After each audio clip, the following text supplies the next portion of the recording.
আল্লাহর নবীজি দুই ওমরের জন্য দোয়া করলেন। যে ওমরকে আল্লাহ হেদায়েত দান করলেন, ওই ওমর লাভ দিয়ে দাঁড়ায় বলছে,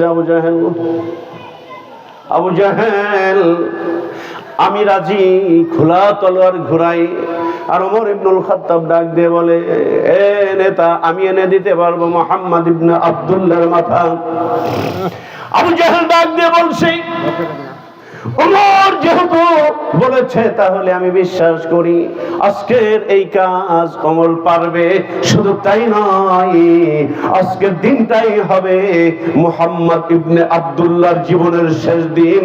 আওয়াজ করে বলুন নাউজুবিল্লাহ, জোরে বলুন নাউজুবিল্লাহ। আবু জাহেল আল্লাহ নবীকে মারবে আর আল্লাহ বসে বসে আঙুল চুষবে। যার ওসিলায় আল্লাহ এত সুন্দর করে পৃথিবী সাজাইলো। আবু জাহেল আমার নবীকে কত আঘাত করেছে, আমার নবী কিছুই বলে নাই। গভীর রজনীতে সেজদায় পড়ে কান্দেন আর বলেন, আল্লাহ আমার উম্মত আমারে বোঝে নাই, ওদেরকে মাফ করে দাও। হযরত ওমর তখন মুসলমান হননি, খোলা তলোয়ার নিয়ে চলছে, নবীর মাথা কাটবে।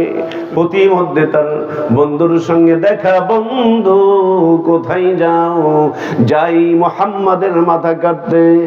বন্ধু ডাক দিয়ে কয়, ওমর রে পাগল হইছো? এমন মানুষ মারার কন্টাক্ট নিছো, যাকে মারা কেন, যার শরীরের একটা পশম তুমি ছিঁড়তে পারবা না। কারণ আমার নবী আছে যেখানে, আমার আল্লাহ আছেন সেখানে। শুধু তাই নয়, একজন উম্মতে মুহাম্মাদী আছে যেখানে, আমার আল্লাহ আছেন সেখানে। আমার বন্ধুরে, ওমরের বন্ধু ডাক দিয়ে বলছে, বন্ধু ফিরে যাও। ওমর ডাক দিয়ে বলছে, 100 তোলা উট কন্ট্রাক্ট করেছি, ফিরে যাওয়ার জন্য ওমর আসেন। যেই কাজ ওমর হাতে নাই পিছপা হয় না, আজকে মুহাম্মদকে মেরেই ফিরবো।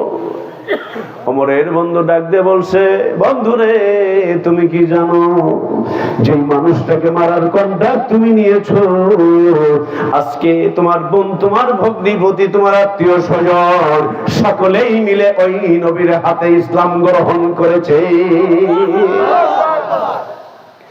এই কথা বলার সঙ্গে সঙ্গে মুসলমানেরা শোনো, ইসলাম হলো একটা নূর, ইসলাম হলো একটা আলো, ইসলাম হলো জ্যোতি।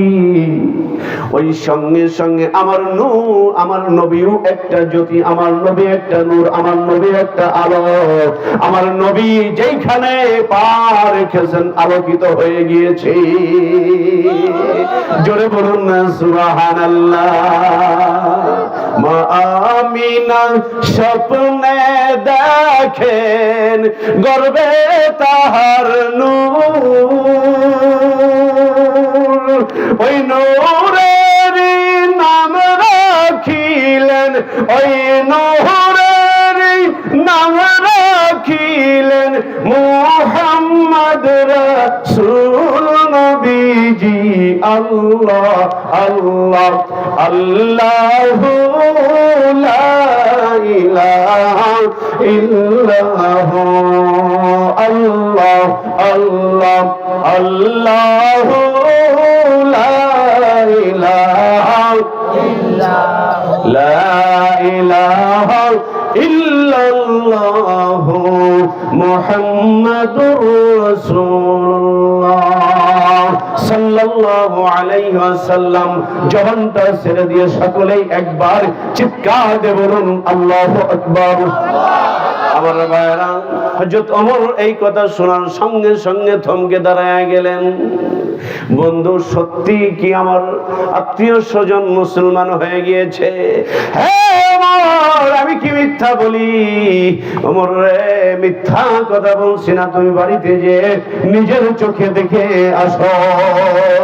ওমর গুটি গুটি পায়ে তার বোন ফাতেমা, ওমরের বোনের নাম ছিল ফাতেমা, ফাতেমার বাড়িতে যখন ঢুকবে, ফাতেমা টের পেয়ে গিয়েছে তার বাড়িতে তার ভাই ওমরের পদার্পণ। কারণ ওমর এমন একজন মানুষ ছিল, রাস্তা দিয়ে হেঁটে গেলেও মানুষ বুঝতো এটা ওমরের পায়ের আওয়াজ। সুবহানাল্লাহ বলেন। ছোট ছোট বাচ্চাদেরকে মায়েরা, ছোট ছোট বাচ্চারা খাইতে চায় না, খাওয়ায়। কি বলে খাওয়ায়? ভয় দেখায়। এই কুকুর আসতেছে, এই শিয়াল আছে, খাও, এই বাঘ আসবে কিন্তু হাকর। আর ছোট বাচ্চা তো বোঝে না, ও বাঘের ভয় হা করে, ওই ফাঁকে মা দেখবেন খাবার মুখের ভিতরে ঢুকাই দেয়, দেয় না? তো ওই সময় ওমরের নাম এইভাবে বললে দুধের বাচ্চারা পর্যন্ত হা করত। এই হলো ওমর, সেই ওমরের কথা বলতেছি। বাঘের বাচ্চা বাঘ। ওমরের পায়ের আওয়াজ যখন শুনলো, ফাতেমা তার স্বামী সহ তারা কোরআন তেলাওয়াত করছিলেন, কোরআনটা একটু আড়াল করে রাখলেন। ওমর ঘরের মধ্যে ঢুকে প্রবেশ করেই তার বজ্র কণ্ঠে বলল, তোমরা কি যেন পড়ছিলা? বোন বলছে, ভাই কই? না পড়ছিলাম, শোনাও।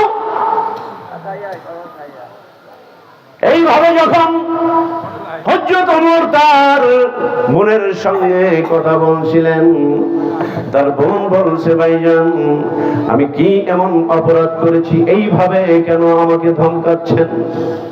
ওমর ডাক দিয়ে বলছে, ফাতেমা রে, তুমি কি জানো আমি আমর আজকে আবু জাহেলের কাছ থেকে 100 লাল উট উপহারের লোভে পড়ে আমি মুহাম্মদ ইবনে আব্দুল্লাহকে মারার কন্ট্রাক্ট নিয়েছি। আর তোমরা যদি সেই নবীর হাতে হাত দিয়ে ইসলাম গ্রহণ করো, আমার ইজ্জতটা কোথায় থাকে? বোন ফাতেমা ডাক দিয়ে বলছে, ভাইজান এমন একজন মানুষ এই পৃথিবীতে আর পাওয়া যাবে না, এমন মানুষ, সোনার মানুষ। এই মানুষটার মুখের দিকে তাকাইলে দুনিয়ার সব দুঃখ কষ্ট মন থেকে মুছে যায়। আওয়াজ করে বলুন না সুবহানাল্লাহ। আমার শোনা ভাইরা, কথা বলতে বলতে একটা পর্যায়ে হযরত ওমর তখনও মুসলমান এখনো হন নাই, 5টি আঙ্গুল দিয়ে এত জোরে ফাতেমার মুখের মধ্যে একটা থাপ্পড় বসায় দিল, 5টি আঙ্গুলের ছাপ বোন ফাতেমার মুখের মধ্যে পড়ে গেল। ফিনকি দিয়ে রক্তগুলো যখন বের হয়, ফাতেমা কান্দে আর বলে, ভাইজান ছোট্টবেলায় বাবাকে হারিয়ে ফেলেছি, মাকে হারিয়ে ফেলেছি, বাবা মায়ের অভাব বুঝতে দাও নাই, তুমি কোলে পিঠে করে মানুষ করেছো, না খেয়ে আমি ফাতেমাকে খাওয়াইছো, আজকে কোন অপরাধে ভাইজান আমাকে মারলাম? এ ভাইজান, তোমার শরীরেও যে রক্ত, আমি ফাতেমা আমার শরীরে একই রক্ত, কোন অপরাধে আজকে তুমি আমাকে আঘাত করলাম? ওমর ডাক দিয়ে বলছে, নবী মুহাম্মাদের ধর্ম ছেড়ে দে। ফাতেমা কান্দে আর বলে, ভাইজান সব ছেড়ে দিতে পারি, নবী মুহাম্মাদের ধর্ম একটা সেকেন্ডের জন্য ছাড়তে পারি না।